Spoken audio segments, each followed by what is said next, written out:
You guys know who the GOAT is, don't you? Who? I'm the GOAT. I'm the goat. I'm the goat. Hey, stop eating stuff, Bob. Bad. Hey guys, I'm Tim. I'm Bob. And I'm Mike. And this is the Board Game Rundown. And today we are continuing our top 100 games of all time. We are going from 40 to 31. I say this every time, but holy shnikes, we're getting into some crazy good games. And so, yeah, we're going to get into it pretty quick because we're going to spend some time talking about these games. The higher we get on the list, the more passionate, the more exciting, and the more into detail we want to go. We all did use the Pub Meeple ranking engine, and some of us may have made slight modifications to that list after that, but I actually did not this time. So I can say for me, mayhaps the purest list that I have ever created. Yes. I'd still say the same because, I didn't try to force games into a certain section. Like sometimes, this game has to be in my top 10 sure. when you're doing the ranking. Mm-hmm. It was just, this is where they fall. That's right, man. I believe we have to disclose that Mike is allowing some of his 2026 feelings to, affect his 2025 rankings. But other than that, this list is pretty pure. I haven't added any games, however. So the people that know Mike and have watched the show know Mike is a guy that is in his feelings a lot. So it's fine. Easy. Well, I don't know about all that. Wow. You're gonna hurt his feelings. I did. Wow. I just got him in his feelings. Jeez. I'd say I'm more butthurt about the comment than I don't want to talk about your weekend. I just want to talk about your feelings on these games. Yeah. Let's just go ahead and get into number 40. I think that's the perfect segue to number 40.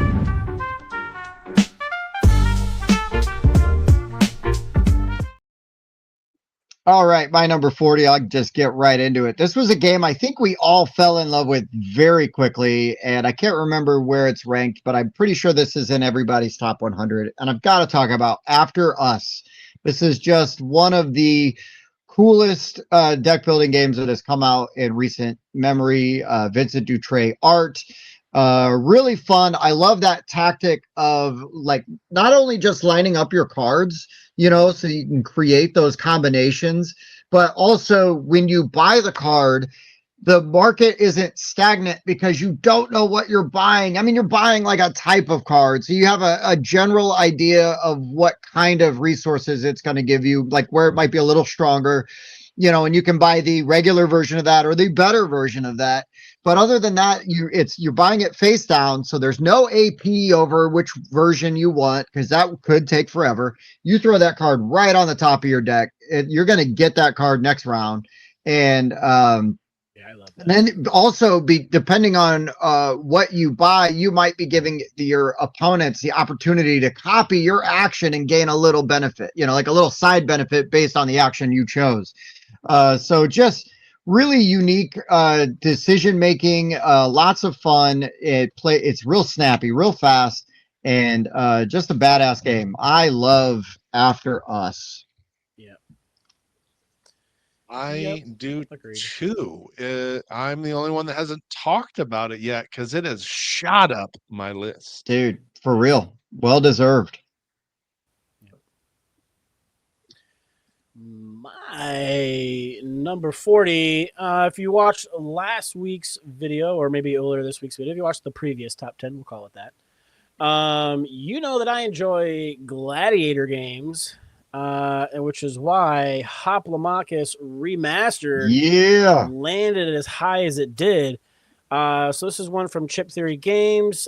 It's got a lot of bits to it, but man, this led to some awesome like stand-up moments and like cheering and like just the way these units fight against each other, their asymmetrical powers, and you have these big stacks of chips that you're kind of moving around the board and trying to use your different abilities to their max. And I just had a lot of fun with this. I played the remastered. I also did play the solo version as well, which was pretty good. But I definitely much rather beat up on Tim than beat myself up.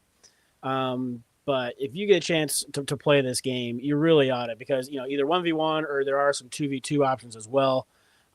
There's just some super cool factions with really neat abilities that you get to tactically put out. You're putting new dudes out like every round as they persist. You're trying to earn the crowd favor to unlock certain abilities and whatnot. But yeah, this is a good one. Oh, yeah, it is. Yeah, it is. Nice. All right, let's discuss the most controversial game on Board Game Rundown, which still has not fallen out of my top 40 because of how much we played Foundations of Rome when this came Yes. out.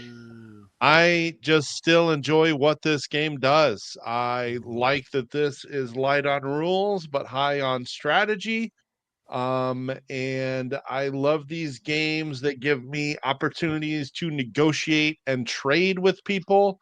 I love these games where I'm trying to get like adjacency to my other buildings, which allows me to increase the size. It kind of reminds me of Lords of Waterdeep, or sorry, Lords of Vegas in that aspect, where getting your territories next to each other, taking control of other properties that are close to where you're at, and then building them and then combining them into bigger structures worth more points. That's just a mechanic I really, really love. That goes all the way back to Chinatown for me, which is another game I really enjoy. And I just appreciate the simplicity of this game when you really dive into what this does and how different it feels each game with the what the heck, they're not monasteries. What are those? What's that The one expansion Wonders. about? The wonders. Yeah, excuse me. These things back here just Yeah. give you very different ways And to the score sculptures are points. just so cool.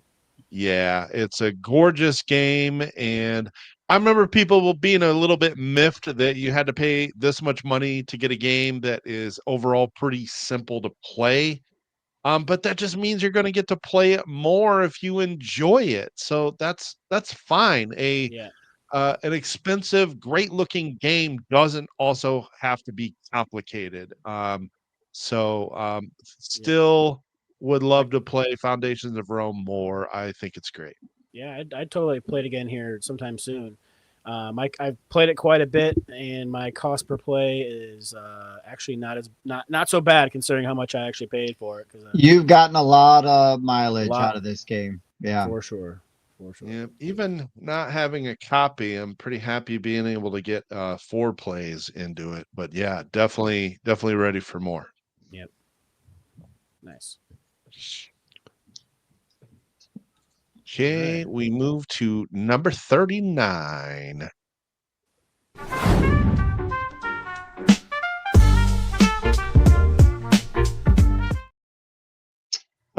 My 39, man, it's like right now fresh and wanting to play it again because of the amazing show Night of the Seven Kingdoms that's on HBO right now. Not a sponsor, but could be. But man, Game of Thrones is a board game. I still love this game. The epic stories. I mean, we talked about, wanting to play games with people where, you're not going to get too upset about getting backstabbed, front stabbed, side stabbed. I mean, Yeah, there's yeah. all this game is all the stabbing. It's all stabs. It's all It's stabs. all stabs. But it is a great time. I love how mean this game is. I love how thematic this game is. It feels true to the universe of Game of Thrones. Mhm. I mean, it captures the politics and the waging of the war like so well, and it Yep. is so much fun and so satisfying. Um, so yeah, Yep. Game of Thrones, man, just absolutely love this game. You really cool way they do the territory control. You're moving around. You got to manage those supply lines. I love the assigning the orders Yeah, secretly so to and then say, assigning revealing the them. hidden orders. Be like, oh, hey, you go over here to this, I do this, and then you Dude, assign your orders face down. Then you flip those tiles over later on. You're like, oops, did I put an attack there? other than like diplomacy, I don't really know a game that just does it that well and in that way. So I just freaking love this game and would play it anytime. It's so good. Yep. Yep. It's a good one. Very thematic. All right. So for my number 39, I'm just gonna Oh, say Foundations of Rome. oh, And No. whoa. if Wow. you watch our Whiskey Wednesdays, and if you know, you know, leave a comment down below. And yeah, I'm just gonna leave it at that. Yeah, I mean, you guys do like those games that are light on fun and, like heavy on great components. So there's nothing wrong with that. That's Yep. what Mike said earlier, right? He said light on fun. Yep. Oh, wait, it was rules. My bad. Never mind. Thinking of a different game. Yeah. No. No, I'm glad you guys love this game. I mean, this game looks beautiful. If it came across like on a trade table or like a flea market and I was able to buy one at a good price, I'd still buy one because this game looks that damn good. I may still, I will reserve my right to forever complain about this game, but I will fully admit that I'd buy one given the opportunity. Yeah. So Even if I really wanted it and would play it, Tim would still buy it out from under me. So, I would. I'd snipe that bitch. That's funny. yeah. It's That's good. so funny. All right, Mike. What's your All right. 39? Even though this section of 10 has many more new to me, this is not one of them. This is an old classic for my taste, and we're talking about Container. Mm. But I should just move on to 10th anniversary Jumbo Edition because this version is just gorgeous. This is basically an economic game, and you are buying and selling containers. And so you kind of create your own economic role in this game. So you can produce containers and then set the price for them, and then people will buy them from you. Or you could be the guy that moves your ship to other areas and buy these containers and then raise the price because they ran out of that container. Or you can take your ship full of containers. I'm getting on the prototype stuff. What the heck? Ooh. It's funny how it's tricky to find the right photos on some of this stuff. Or you can take your jumbo ship, which by the way, these ships are huge. They're probably like 7, 8 inches long. Like they're massive. Um, and you could take that to the central island and sell all these containers because that's when you have an auction and everybody is blindly bidding on how much they're going to pay for the set of containers that is on your ship. And based on your secret objective card here, every different container color scores different points for you based on what that card said. So if you see one player loading up on black containers, their black containers probably score them the most points on their secret card there, but it's different for every player. And so I just love how you're setting the prices, you're creating your own economy, and your secret objective card is driving what color of containers you're trying to buy at that auction in the middle. And it's really pretty easy to play. Like there's not a lot of complex, nuanced rules. It's just seeing the way the game evolves because you're kind of playing the players. What are the prices currently for this color container? That's going to affect the price that I set that colored container for. Maybe the Mhm. person just ran out of the gray containers. Now I can raise the price for the ones I've got. I just love those interactions and those decisions in an economic game. And so that's why after all these years, Container still ranks really high for me.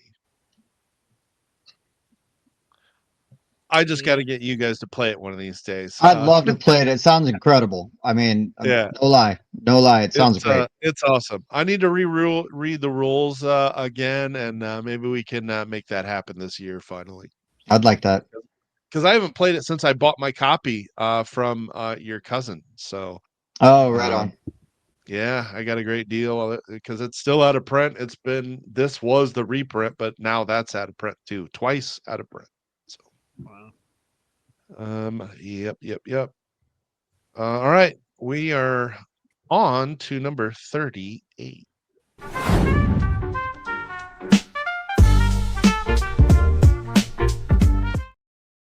All right, my 38 has already popped up on a list, but I believe that was on the previous top 10.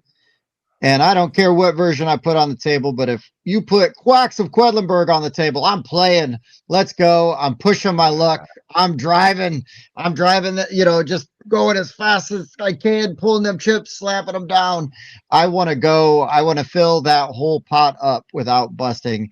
And I love the challenge and the thrill of that. It's fun to get a little reckless. This game's got good catch-up mechanics, really interesting choices. You can always buy the chips you want to buy, so people can't really like block you very much in that way. And I don't know, man. It's a great game, and I can play it with light gamers, heavy gamers. Everybody is into it, and yeah. Yeah, it's one where I bought a bunch of the stuff for it, played a whole bunch, and then I just haven't played it recently for some reason. It's been a minute, but I would 100% like. I think we just need to bring it to like a show. You know what I mean? Yeah, and just I think if play somebody it. had it, I'd play it. It's not gonna be like, ugh, okay. Right, right. Yep. Especially Yeah, now exactly. because we were hot and heavy with this for a while. So now we've had a little bit of a break. So now's the Right. time to, get back into it a little bit. I think so. It would be great to play this again. Yeah, we were pretty close. I had it at number 47. Yeah. Also love the replayability with this. The different chips have like four different ways you can play them. And so that Yes. combination, you can draw them randomly. I like doing a draft where you get to choose which abilities you're going to play with on the chips. There's just a lot to like about this game. Yeah. Yeah. Nice. All right, Hoop. My number 38 reminds me of an old card game I used to play in upstate New York, where you're getting 1, 2, 3, 4, and all the way up to a certain number. You're bidding on how many tricks you can take, but this one does it with dice.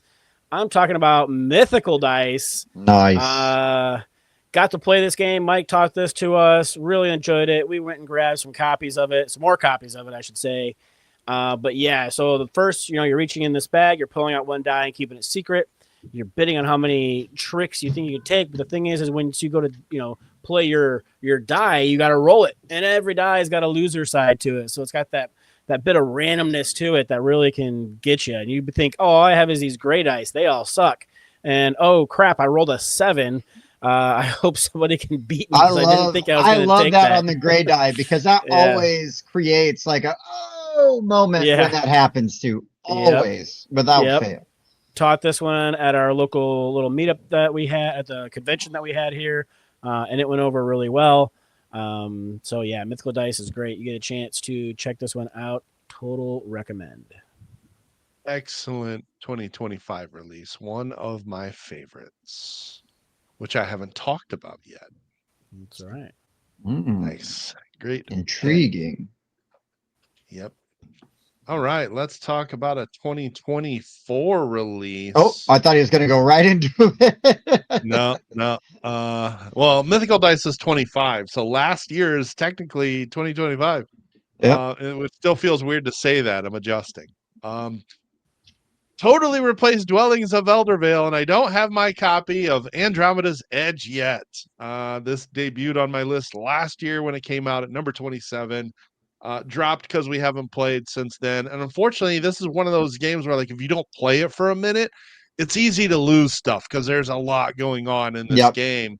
It is on BGA and beta form, so there's a couple tweaks they need to make for this to shine, but I'm sure it'll happen. But a great game nonetheless. So basically, at its heart, this is a worker placement game by the great designer Luke Laurie, who really kind of invented that whole recall mechanic. You either put a ship out on the board, or you take all the ships out on the board and bring them back to your home station, where you get to activate this ever increasing in strength tableau you've got over here. So you're buying these modules, and you're attaching them to the edge of your board here. And every ship you bring back that's out on the board can activate these to give you resources, to allow you to put space stations out on the main board, which are a huge source of points. You can repair things that have become damaged. And I just love that when you go out into the main board, there's a combat phase. So there's a lot of player interaction, again, in a worker placement genre that doesn't always have much Mhm. player interaction. You get to reap the rewards of the space that you go to first, but if you place adjacent to any of the NPCs, they're going to sneak in after that action and they're going to automatically attack. You can pull in backup. Other players can jump into the fray if they're adjacent to that territory. But then you're going to roll d6s, and whoever has the highest single result wins the combat. And I love that combat style. You're never out of it. You may be rolling less dice, but your 1-6 will beat 4 5s. And I just think that makes it much more exciting when you go into combat. And it's just got a lot of replayability, a lot of different modules, different ships with different powers. Andromeda's Edge is a great game. Yep. Good pick. Yeah, and then anybody watching the show, if you've got a good game for trade, I will trade you Mike's Andromeda's Edge when he gets it for something. I don't really care what. What do you got? You got like Munchkin South Park, like anything. I do want to add real quick though. I will probably won't be able to find them fast enough, but this has there they are. Uh, Dwellings had tracks, but in this game, the tracks give you special abilities as you go up the tracks. And I'm seeing more and more games where tracks just aren't tracks. They've got cool stuff you can do the further you get up them, and they Yep. did that here as well. I just think that's game design and hobby and needs Happy evolving. growth. Yeah. It is for sure. Yep. But yeah, in basically every way, I find this better than Dwellings, but both games are still very good.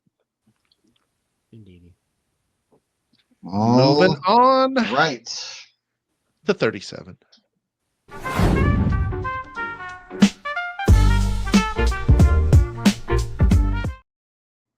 I almost didn't have enough fingers up.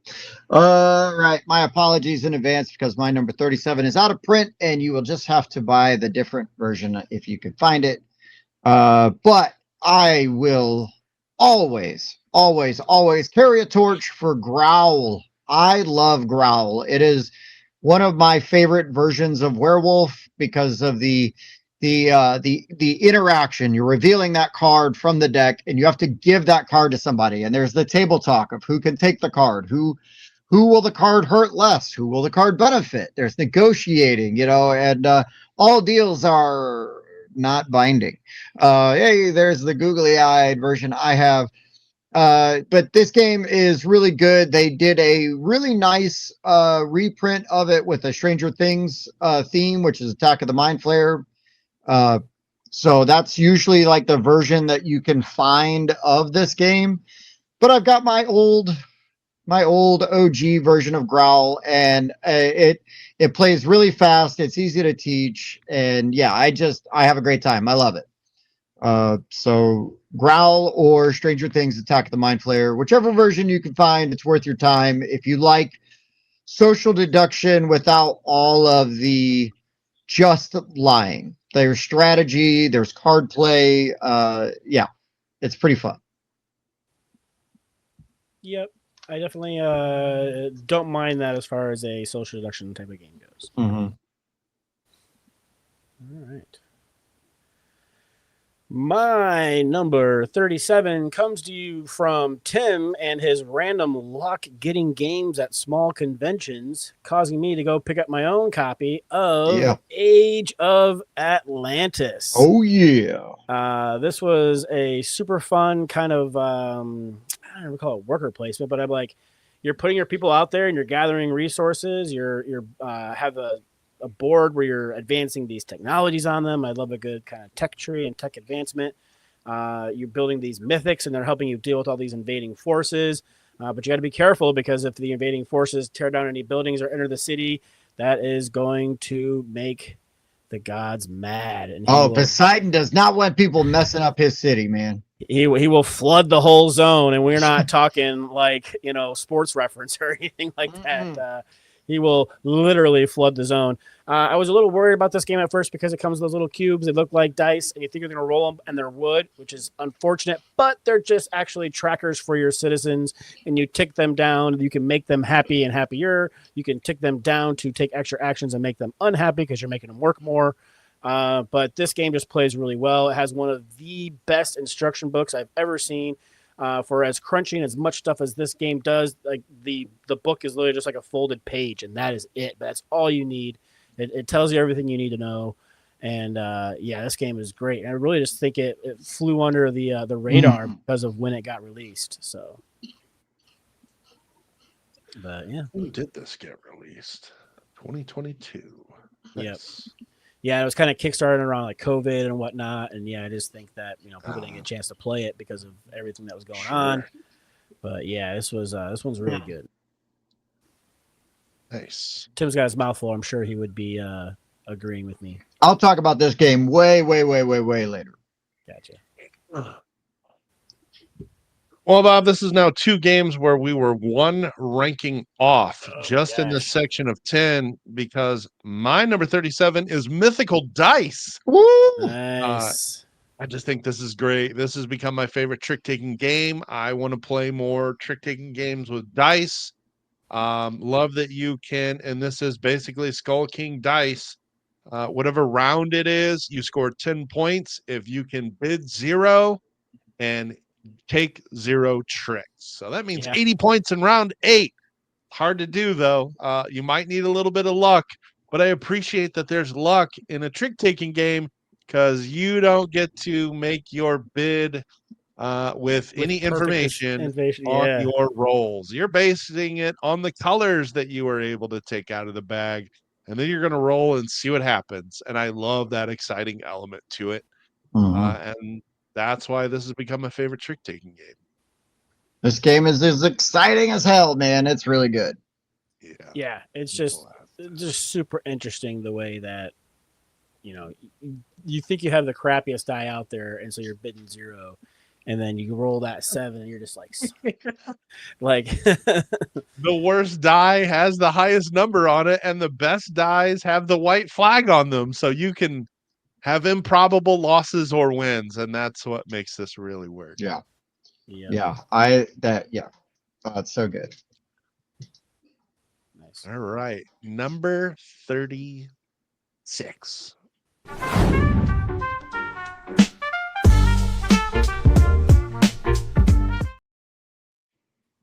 I will just say, and we'll talk about this, throughout our list at various spots, that you just don't judge a book by its cover, because if I had looked at the front of this box, the back of this box, I'd be like, I'm sure there's something else I can play. Like, what else is going on?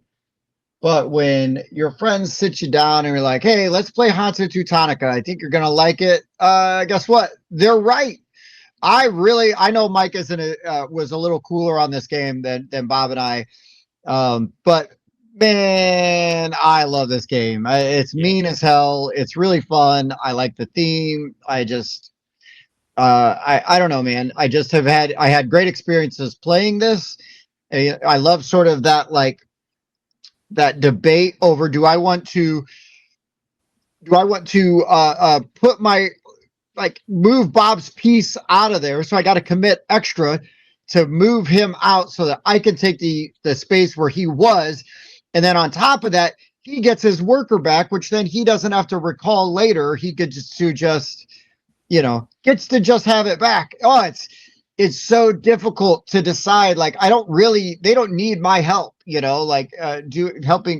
me. And so that really painful and tough decision every time in Hansa is really fun. I really enjoy it. For a dry Euro, there is a surprising amount of trash talk when we play this game, and I love it for that too. So Hansa Teutonica, what you're trying to establish mail routes across medieval Germany? Yeah, sounds a bit right. Which, again, just by that theme alone, you're like, bleh, but the game is really fun, and I really like it a lot. Yeah, that was a game that introduced me to that whole bumping mechanism, and I've loved that mechanism ever since I played that. So Yeah, it's I good. give Good this stuff. game its props for being an older Euro with a ton of player interaction, Yeah, yeah, which which is a rare, lot of right? I mean, that's a good point, Mike. That is a rare thing in an older Euro. A lot of Euros are Euros because they don't want to have player interaction. that was the big box. I know this is older. I want to see 2009. Yeah. So lots of player interaction for an '09 Euro. Hmm. Back when that word still meant something. That's right. Now everything's homogenized. Uh, Yeah. hey, Bob, what you got? Tim was close, but he missed it by about 10. Letters from Whitechapel Oh, is a great hidden movement game. It's like, I want to say quintessential, but when I think hidden movement, this is the game that kind of comes to mind for me. I've kind of always been, thought it was interesting, serial killers and whatnot. The story of Jack the Ripper, intrigues me. And getting to kind of play this out is great. I love the cat and mouse of it. The the way we played it, we played one game where I made an arrest attempt on turn 2 and caught the guy. And then I've also made it all the way through the end and been unable to find somebody. So it's just, the game can last, anywhere between there. Like it says 90 minutes, sometimes it's 5. Um, but no, this is just a great game. Where the Tim was saying before, the debrief. Like when you came over here and you searched and you found a clue, but I was actually standing right there. Had you done an arrest instead of a search for clues, you would have got me and blah blah blah. Or just looking at that map and trying to figure out where I can like use a back alley or where I can use the carriage to be as misleading as I can and try to, because at the beginning you don't want to just be heading straight for your hideout, because then they're going to start to kind of narrow that down on you.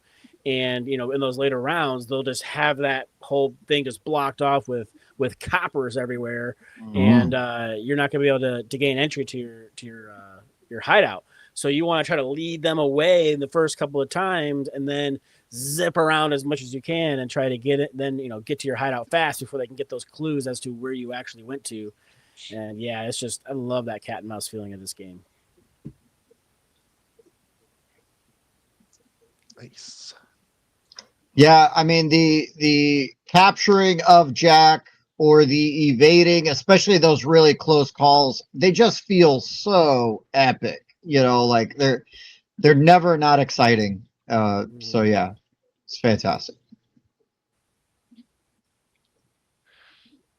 All right, my number 36 is a 2023 release that debuted on my list last year and moved up 10 spots. I'm talking about Forges of Ravenshire. Nice. Uh, my uncle got me into the hobby. He came to visit over Christmas. I'm just like, I now have more games than him because I'm much hardcore into the hobby than he now is. And I just let him walk from shelf to shelf and pick the games he wanted to play. This was one of them, and he loved it. And there's Nice. something about teaching someone a game that they haven't played, and then they come back with just rave reviews of the game that increases my enjoyment of that game. I love being Mhm. able to expose people to games that they end up later purchasing. But yeah, Forges of Ravenshire is a great dice worker placement game where you take an asymmetrical faction that is an animal trying to be the town blacksmith. So you're going to go out on into the town, gathering resources like wood and iron and coal. And you're going to continue to do that until you get to the production phase on your own board. And then you get to make a whole bunch more materials and try to use those materials to craft weapons and shields. And those ultimately give you gold, and the most gold at the end of the game wins. There's a quick ramp up of your engine here. Um, and the other cool thing about that dice placement mechanic is you put one on the board, take stuff, pull a different die from the board, take more resources from where that was, and then take that die and put it above one of these guilds and activate all of these. Another way you're engine building, ramping up these guilds that give you even more stuff that you can efficiently turn into the materials you need to craft those weapons and make money. It's really easy to play. It plays fast. It's pretty easy to teach, even though there's a ton of different resources. But I love the way that they track the basic ones on the board here, and even increasing the ways that you can output charcoal and steel forges is a great game.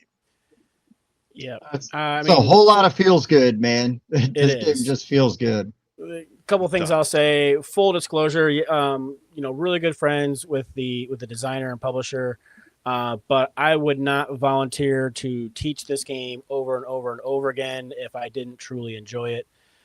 It's an engine builder where your engine's already going from the get go. So many of my problems with engine builders is it's just a slog at the beginning. By the time your engine is where you want it to be, the game is over. Yeah, But you're this thing, lucky like, if you get to run it once, you know? yeah, but you're running this engine over and over again. You're getting to make all this stuff and convert all these resources. And like Tim was saying, it's just a bunch of feels good all game long. This game's fantastic. Unfortunately, this was requested a few times at the convention that we were just at. But I mean, time just ran out. We had, too many people at one time, and we don't let one or two people have to sit out. So we were, playing bigger games. And by the time we got down to a 4-player count where it was manageable, we just didn't have the time for it, unfortunately. So. A couple other quick things. There is a solo mode. There's a 2-player variant, which I personally don't think it needs. I think it scales great from 2 to 4. Yep. Also, if you like this game, or if you like the publisher BA Games, definitely check out Goats and Goblins. It's a newer push your luck game that just came out. We really enjoyed that one too, and our review will be live very soon.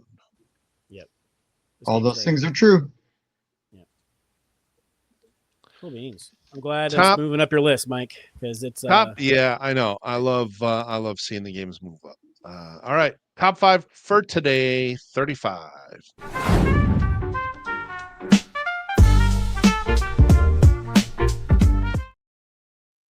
All right, 35.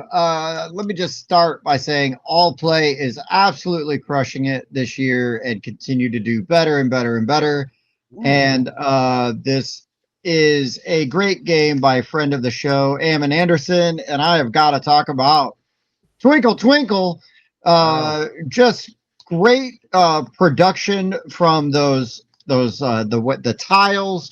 I love the way that you select your tiles because that's going to set you up for turn order or your picking order in the next round, depending on where you go.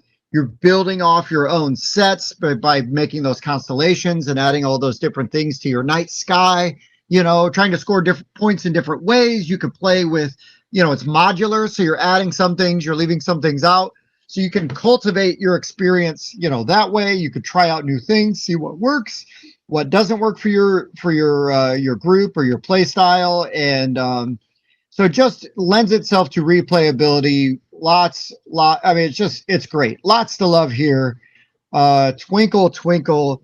I just feel like it's really underrated. It's crazy because I don't think enough people are talking about this game and how good it is. It got released at Gen Con, and I feel like it got overshadowed by some bigger, more hyped releases.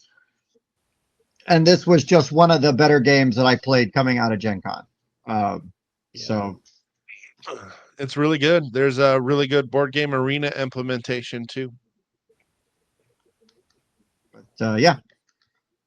The Twinkle Twinkle. Nice. Good one. My number 35, holding on strong. Heat, pedal to the metal, coming around the curve. I haven't unfortunately got to play many of the expansions for this yet. Same. Yeah, but I still really like this game. I think it scales up to a higher player counts really well. I've run multiple games for people where we had so many people that there wasn't enough cars for me. So, but that was fine. I taught probably 4 or 5 of the people playing were new, but they all really enjoyed the game. And once you take a few turns, it really starts to be make a lot of sense, and you kind of understand what you're doing. But once you've played a few times, I really recommend working in those cards where you can draft at the beginning, really change up your starting decks, because they add, those ones right there, they add a lot of cool mechanisms to the race, and he's just really good. Yeah, the modules that you can, the garage module with the deck building draft is definitely the best. The weather module is clever, which changes up Mm-hmm. straightaways each time. But yeah, that's just the base game. There's expansions we haven't tested yet. I got them both unplayed. It's kind of a shame. But this game is definitely better with more players. 5 and 6 is the best way to play it because you get more cars that you can slipstream against. And I don't really love running the AI, but I will do it to make the lower player counts better. So there's more opportunities for Slipstreaming, slipstreaming, which what yeah, makes this game for me. yep, for sure. Yeah, great pick. I've got it so much higher because it is my favorite racing game still. And you like racing games. I love racing games. All right. Let's talk about a game that's a race to 200 because I'm talking about Flip 7. Uh, Ooh. I mean, there's just no way you can go anywhere to play games and not have this in your bag. I just can't. I've already lost a copy and repurchased it. I've already gifted 3 copies of this. I've already bought the Grinch Flip 7 and gave that to my mom for Christmas. And of course, gave myself another copy of Flip 7 just because it had Grinch on it. I've already bought Flip 7 with a Vengeance, which is a mean version of this. Now Oh you've yeah. got divide two, and you've got one more card, you've got cancel second chance, you've got minus cards. It adds a whole lot more meanness to the gameplay. This is just really one of the greatest push your luck games that has ever come out, and you can always get it to the table regardless how many people you got at the table. So yeah, Flip 7 pretty high, no surprise at number 35. Yeah, so I just spent the weekend playing a bunch of different games with some friends that aren't really board gamers, and I did have Flip 7 with a Vengeance, and that got played quite a bit. There was much shouting and yelling and gnashing of teeth, which is perfect because that is what it is designed to do. So great pick, Mike. Yeah. Super fun, fantastic game. Flip 4 steals, 13 13s. Ugh. Yeah, Yeah, I can't wait unlucky to 7, lucky 13, a 0, where you can't win unless you flip all 7. Oh, so good. So Yeah, good. some stuff I don't even know yet. I got to get my copy played. Yeah, man. Yeah, you do. Proclaimed the greatest card game of all time. I'm not going to argue with them. I mean, it's I'm up not there. yet. It's pretty All freaking good. right. Speaking of Flip 4, let's talk about 4 more games. Number 34.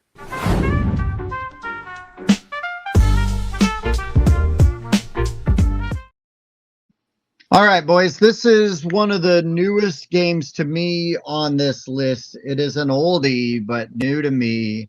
I got to talk about Crusaders. Thy will be done.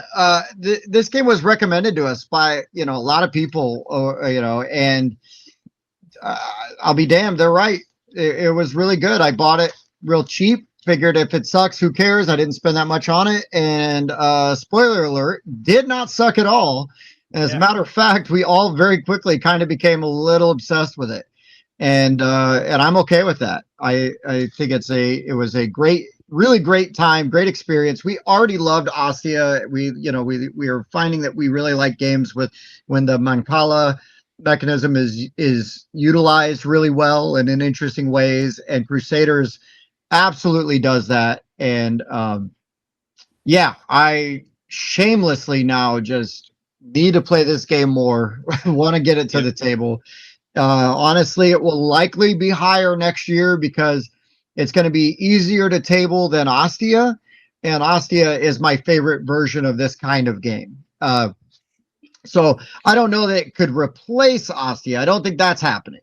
But I could No. see this moving up because Yeah. it just does what I love that Ostia does, but I would be able to get it, get a few more plays out of it a year. But the good thing is with friends like Mike and Bob, I won't have a problem getting either one of these plays. So it's a win-win. Indeed. Yeah, really, really good. Another game I'm so close to crossing over on. Um, I had a love-hate relationship with the expansion, unfortunately. I love the buildings, but they took the influence action and they made it to where they put these little bonus chips on the terrain space you're on. And then when you use the influence action, you take that bonus space and it becomes a bonus to one of the other 5 actions. I wish it was an option. I can take the points depending on the number of action chips I've spent for influence or take that bonus chip. So that section was a little lacking for me, but I love the new buildings. I've been playing it on Board Game Arena. Nice. Oh, okay. Nice. But yeah, it's great. All right, who? My number 34 is a deck builder, but you're also kind of building your own tavern in Taverns of Tiefenthal. Like, this game was super cool. I love how when you buy your cards, you're putting them on top, so you're getting them right away. You're then flipping these cards over and filling up your little tavern with different tables and waitresses and dogs and all types of stuff. You're getting your beer deliveries, your wine deliveries. You're trying to earn a bunch of points. And I think this is probably the best. Who is that guy? Wolfgang Warsch. Wolfgang Warsch. Yes. He released a bunch of kind of games, and I think this is my favorite one of his. I don't think I've got one higher than this of his. This is my favorite Wolfgang Warsch game. Yeah. Just really enjoy it. It's some dice drafting, so you're rolling your dice and you're passing them around and choosing the die you want off of there. Once you've drafted all your dice, you're going to place them out on the different places where you've put your cards out there, whether it's using them to serve the beer to people or you serving the people at the bar or on your dishwashers because you need to use that action down there. It's just a super interesting dice. The worst part about it are the wooden dice. I ended up replacing mine because that's just me. I can't stand rolling wooden dice. But other than that, though, this game's fantastic. I will talk about it much later. All right, my number 34 has been discussed recently. That's because it's Lords of Vegas. Hey, Love this theme. Love if I'm a few bucks short of being able to do what I want, I can go to another player's casino and gamble to win more money. I love that. I love the set collecting and trying to get money off of the casinos that you've owned. And once again, that one single highest die result can allow you to take control of a whole casino. There's just a lot of things I really love. Like I mentioned with Foundations of Rome, that territory adjacency mechanic, I just think is really great. Trying to get your buildings next to each other so they can grow and get stronger and get you more money. This game just does a lot of things right. I would love to check out the Americana expansion. That was the one that came out last year. I haven't checked out. I believe you can now play poker for more money. So, yeah. So, Lords of Vegas, a great game. Yeah, and now because it did get that recent reprint, probably a lot easier to get than it was a couple years ago. It is, yeah. Americana, I think, still kind of pricey and a very small print run. I think it's come down now. That's good. Ooh, $40 for like new. Yes, I'm shopping as we're recording. There we go. But yeah, I've really been wanting to try out that new expansion. As you can tell, we're all fans of this one. Yeah, absolutely. Yeah. All right. 3 more to go. 33.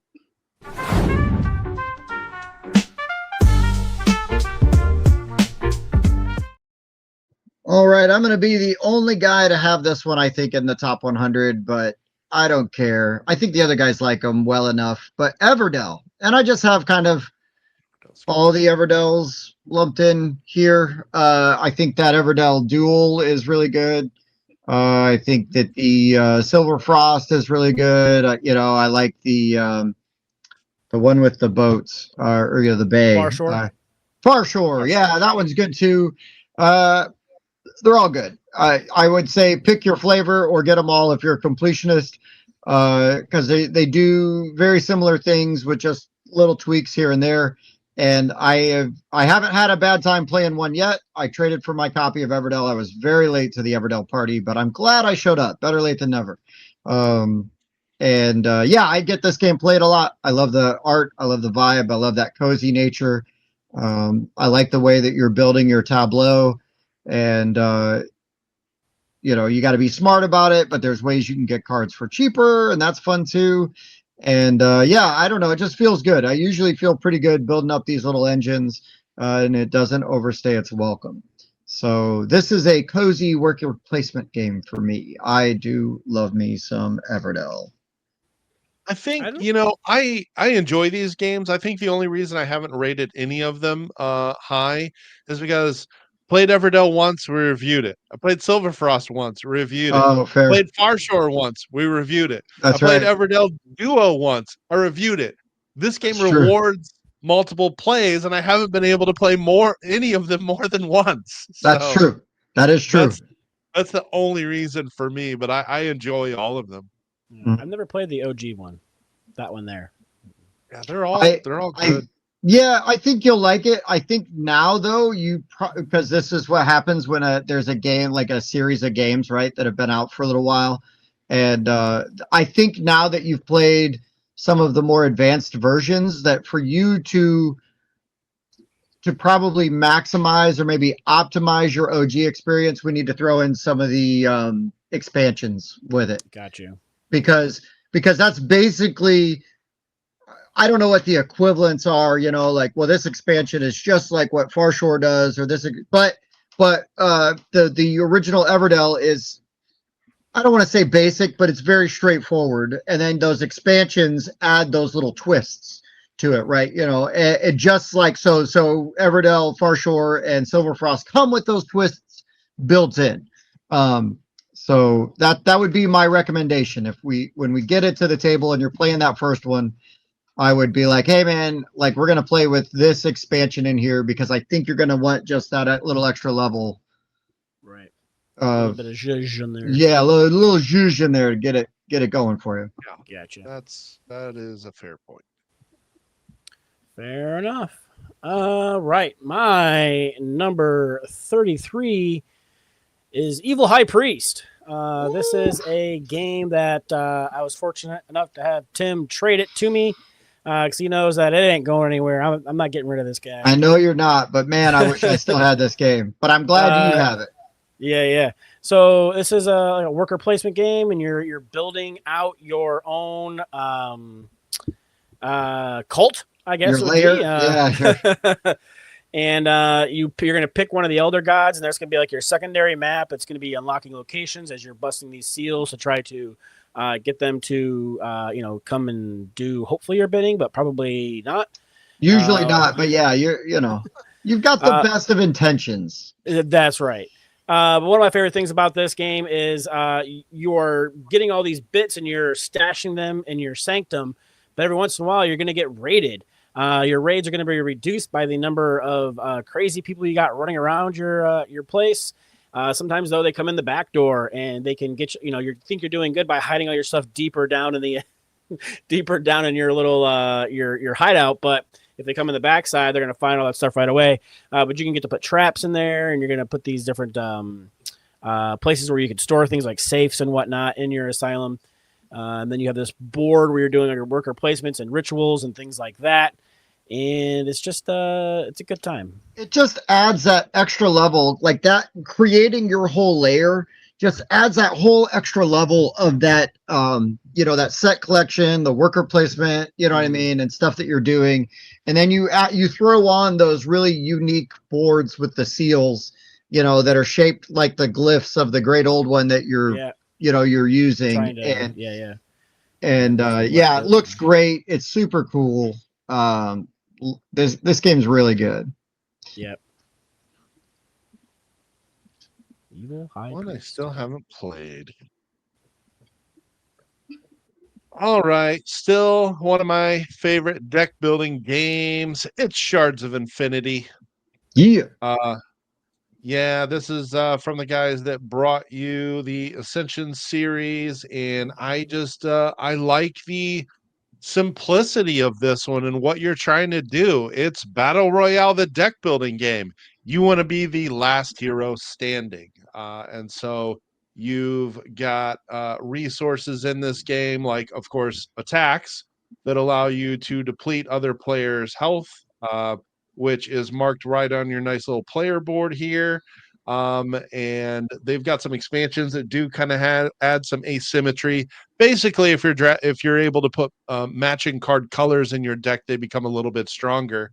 But it's got healing, it's got combo attacks, and it's got the mastery strategy. You start with a shard reactor in your deck, and each round you can forfeit your one of your recruit points to increase your mastery. If you get your mastery maxed, your shard reactor has infinite damage. So you can wipe somebody out with one shot with your shard reactor when you draw it.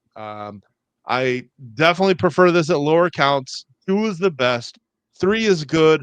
4 gets too long. But I still love this game. 2-player game can go in like 20 to 30 minutes.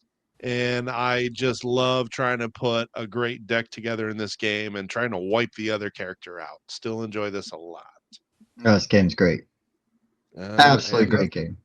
played it a lot. I got 22 plays of it on here, and I've actually recently installed the app version. So maybe I'll find myself dabbling with that a little bit. Oh, I just got to break down and buy the app version. I think it's free. Oh, yeah.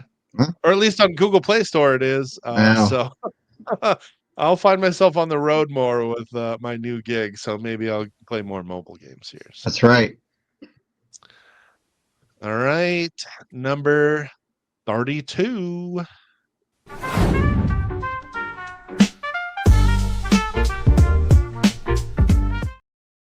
You know what is satisfying?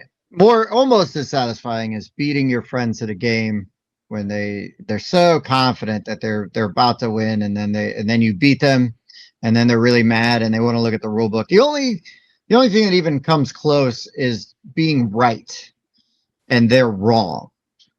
Because my 32 is mythical dice. I've got it in the right spot.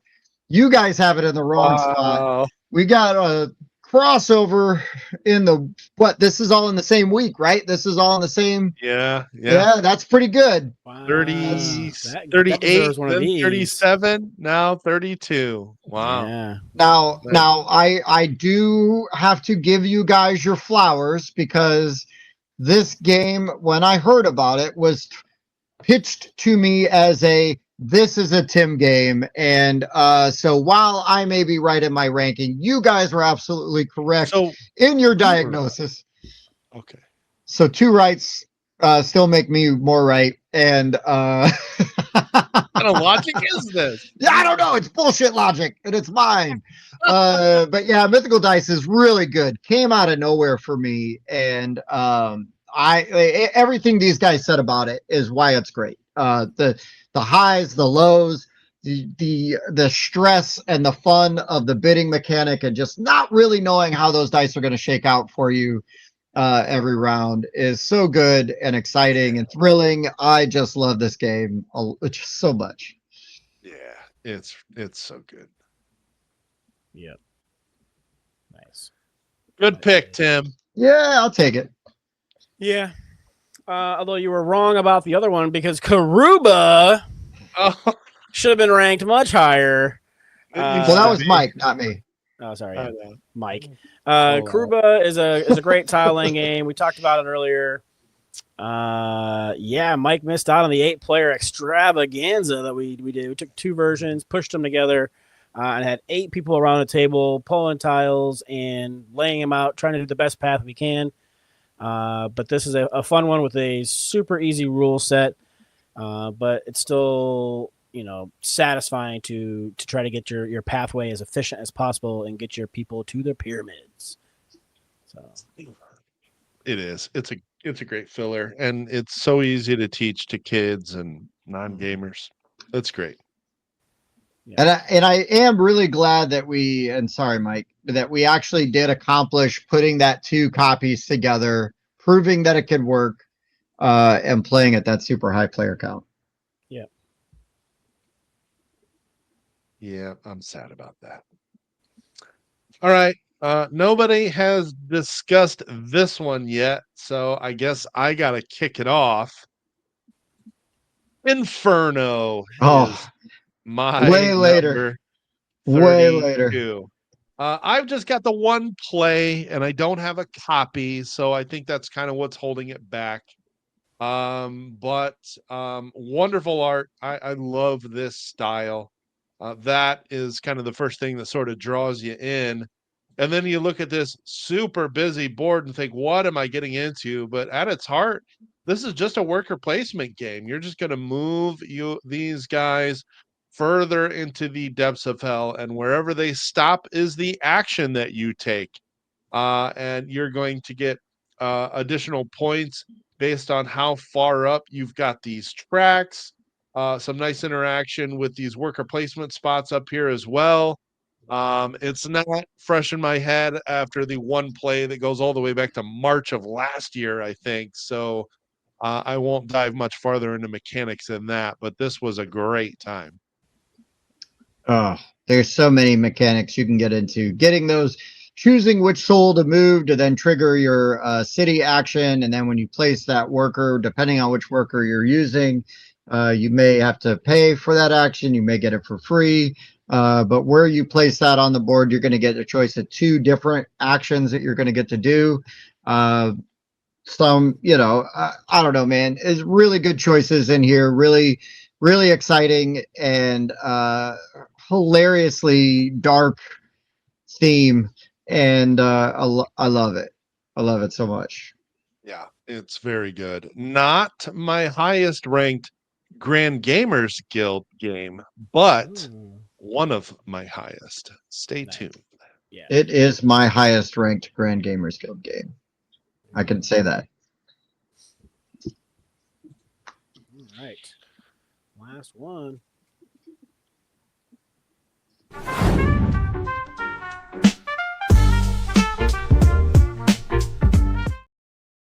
All right. Well, I mean, not to repeat what I said last time, but I'm only going to cross over with one person today with my 31, and that's Hoplomachus remastered. This game is epic. It's so much fun. I think initially I was like a little skeptical because of the chips, and I'm used to these kind of games being with miniatures, but the way that those chips stack, and you're stacking the life under your life counters underneath there, so then you have a really great visualization of how healthy that unit is, and it can really inform your decision like very quickly. You don't have to just ask like how much health does that have, like so it lets you make those decisions Nice without visual. maybe feeling like you're giving away like what you would like to do. um Tons of different factions and asymmetry in the box, and just an absolutely badass game that I need to get to the table and play again. And this tells you how good the game is. Bob was so close to beating me, and not just I had beating it. me, I had but it. like stomping me at this Yeah. game. And he got so over eager that I was able to just hit the craziest, luckiest roll. I mean, we even discussed it, right? We're like, Yeah. okay, so for this to work, you need to roll XYZ and it's got to just be perfect. And we hit that roll, and Bob was like, I can't even be mad. That was so crazy. Yeah. And I walked in there with my hero, and I should have just let I had a bunch of hooligans with me. I should have just let them take him out. But I'm like, nah, I got this. And yeah. Tim's just like, perfect Yeah. roll, and I'm just like, Yeah, Bob walked in. All right, rabbit stew coming right up. That's right. Oh, that rabbit's dynamite. That was the only time that rabbit was dynamite for me that whole That's true. game. Yeah. No, there's an image right there of like me walking in with a huge stack of chips, and Oh man. that's Oh not the man. actual image, but yeah, that's how it felt like. I was like, oh, I'm good. I got this. I thought I was cooked, man. It was so much fun. I love it, and really cool mechanics. Like even though I was getting my butt kicked, like Mhm. no joke, I was having a fantastic time. Yeah. Playing it and just seeing how the battles unfold and the dynamics of like how these attacks and these special abilities like work Yeah. together, and like going like a lot of it was also like, well, next time I play this, like now I know, like I need to try to do this a little bit better. I can do that a little bit better. And yeah, so just I cannot wait to get this on the table again, play it with Mike, see what Mike thinks about it. Yeah. But yeah. Yeah, That was just really cool. I had these dudes that could like throw these chains and like pull people, and I had them lined up. So I'd like grab a dude, pull him, use another dude, grab him again, pull him closer, and then pull him right into my beast. And my Good beast would Lord. just sit there and mow on him. It was. I Awesome. thought I was like there was What am I definitely doing a few wrong? times. Yeah. There's definitely a few times where I'm like, I am far enough away. This is safe. And then you're like, zink, zink, zink. And it's like, gosh. Yeah, it was great. Does this have to be team based, or can you do a 3-for-3? I think you can do a 3. You can do it. Yeah, you can do a 3-person. You gotta be wary of the king making situation. But they do also have, I believe, a like 2v1 where the one Mhm. person has either two characters or like a beefed up character, and the two Yeah. characters are like after the champion or whatever it is. There's a lot of There's variations a lot of variations that you could do with it. Yeah. that will lend itself to that play. So yeah. Nice. All right. Well, speaking of Grand Gamers Guild, Endeavor Deep Sea is There you go. fantastic. Yeah, it is. I have played the previous Endeavor game. It was really good. Backed the new Deep Sea version and was not disappointed. It was one that we played it, re-racked, played again. Anytime you can do that with a game, it's a win in my book. It comes with like really nice components and storage system already in the box. It's none of it's plastic, so that's one of the things they kind of like pushed on. It was all like wooden and composite cardboard or pressed cardboard or something like that to make all the trays and everything with. And then you're putting these tiles out and you're exploring. And the thing is, you have all these different mats, and all the mats have different setups and wind conditions and different ways that things are going to score depending on what you're doing. And then you're building these tiles out as you're exploring deeper and deeper. You're recruiting these different workers to do your actions and give you more options of things to do every round. It's just a really good game. They just released an expansion for it, and I haven't had a chance to play it yet. Hopefully, I will soon. I can't wait to play this game. You guys keep talking about it. I've got a copy of it, but I haven't played it yet. Mm-hmm. And I have the copy because you guys talk this game up so much. Yep. I'm sure it's good. I haven't heard anybody say that, like, well, it's fine. Yeah, like, nobody I've taught it to was just kind of lukewarm on it. Everybody I've taught it to has enjoyed it quite a bit. Yeah, I've only heard good things across the board. I love this game. This is also my favorite Grand Gamers Guild game, also co-published by Burn Island, of course, but you gotta wait a bit for me to talk about it. I'm a huge fan. All right, the last game of the day has been mentioned, so this is the crossover section of our top 100. Because my 31 is Crusaders, I will be done. Yeah, boy. I love the Mancala mechanic. I have been screaming for years that more games need to use this wonderful mechanic, which, in case you don't know, you just take all of the action chips out of one area and drop them clockwise. Most games, well, Ostia and Trajan, Trajan being the first one I played, which I still love to this day, in Ostia, where the last one lands is the action you take. In this one, where you pull them from is the action you take. The more there are there, the stronger the action is. And so this allows you to plan so many turns ahead. Well, you just start loading up one action, and then you can get this super strong action by setting up your turns. I love that you gradually build out these buildings that give you more points or stronger attack values. And I just think this game is very smooth, incredibly elegant, plays quick, and I like that it's got interaction out on the board. You can beat people to building or beat people to crusading. And so it's just got that little extra player interaction that other Moncala games don't have. Um, but huge fan. Another game I played around Christmas with my uncle that he loved and requested we play again really soon. Yeah, Crusaders is very well done. I Right love how on. on the Moncala you can just build up those pieces, upgrade that tile, and then when you go to move that, divvy up how many pieces you want to, contribute to each action and do them at different strengths and whatnot. And yeah, that's really satisfying. Plus the asymmetric knights, which give you different abilities every game and makes the Yeah. game feel a little bit They let different. you do things with the Moncala you wish you could always do, like, oh, I'm going to go backwards this time, or I'm going to skip this Yeah. space, or I'll drop an extra one here for next time. Yeah, drop 2 on this one. Or Yep. yeah, there's a lot of crazy stuff to do with this.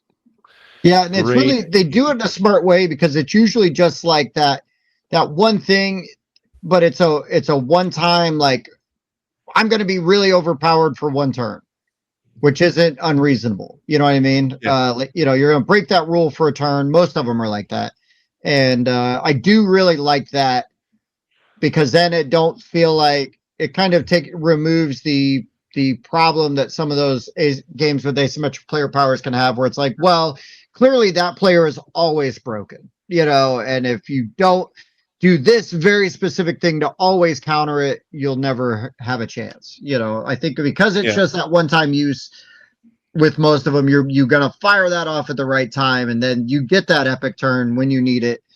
But it's more skill based than just like, oh well, I just had the guy that is always really good and powerful. Yeah. And I'll add one last thing I love is upgrading the tiles. Now you can do 2 actions on one tile instead of one and splitting your action tokens between the 2 actions. Oh, well, I will use 6 of mine to crusade. That removes them from the area. Now I'll use the other 3 to build a building. When you're comboing these turns together, it's really satisfying. Yeah, it's pretty cool. It is pretty cool. But all right, well, let's run them all back real quick since we have completed this top 10. So I'll start with my number 40, After Us, then A Game of Thrones, then Quacks of Quedlinburg, Growl, Hansa Teutonica, Twinkle Twinkle, Crusaders, Everdell, Mythical Dice, and Hoplomachus Remastered. Nice. I will start my 40 with Hoplomachus Remastered. That's right. And then Foundations of Rome, Mythical Dice, The Age of Atlantis, Letters from Whitechapel, Heat, Pedal to the Metal, The Taverns of Tiefenthal, Evil High Priest, Karuba, and then Endeavor Deep Sea. All the crossover on this 10. Number All 40, Foundations of Rome. 39, Container, 10th Anniversary Jumbo Edition, please. 38, Andromeda's Edge. 37, Mythical Dice. 36, Forges of Ravenshire. 35, Flip 7. 34, Lords of Vegas. 33, Shards of Infinity. 32, Inferno. And 31, Crusaders, Thy Will Be Done. Fantastic list today, guys. Hope everyone else enjoyed them. And we want to know what are some of your favorite games, not only on our list, but what games are on your list. If you'd like to support the show financially, we do have Patreon. You could get over there, throw a little money in, and you'll get access to some content that nobody else does. But otherwise, even just giving us a thumbs up, a like, a comment, a subscribe, all those things really help us, and we really appreciate you. What else you got, guys? I know there's a few things. Our play of Crusaders Thy Will Be Done is on our Patreon. Right on. That it is. That it is. Yeah. Also, Whiskey Wednesday, every Wednesday at 8 p.m., where the whiskey is optional, but attendance is mandatory. Mandatory. That's right. Right. All right, guys. Thank you so much. Stay tuned. We're gonna keep cranking these lists out. We're coming down to the end, and getting really close. I'm very excited. I'm very excited. So many good games to talk about. All that being said, though, we're gonna say goodbye. So for the board game rundown, I've been Tim. Bob, Mike. We'll see y'all next time. do you like to party? I do like to party. I also like to party. I like to party. A 7.3. This is a great party. Repeating. We should party more often. Heating. I do like to party. Heating. Okay. I also like to party. I also like to party. I like to party. I like to party. We should party more often. Okay. This is a great party. Okay. Hey guys, I'm Tim. Oh, sorry. I was Oh. doing a thing here. Sorry. I was like, hold on one second here. Wow. Well, my first one's got a long title, so I wanted to get it typed in there before I. At least try to do that before we start streaming. I mean, whatever you were actually doing, not what you told us you were doing. Yeah, Okay. yeah. Now you got some fucking B-roll. I'm You got some D-roll now. Yeah. I'm extracting some X-roll out of us. Oh, there's some OnlyFans There's- roll there's- coming. Huh? There's a lot of content in there. Oh, after all, So much content. that's how I roll. All right, Bob, are you done with your long one yet? Oh, he's chugging now. Oh, It got dehydrated. I got to replenish the fluids. Hold on. Man, when all Round that two. blood flows down from here. It does. I'm getting paler and paler. Woof.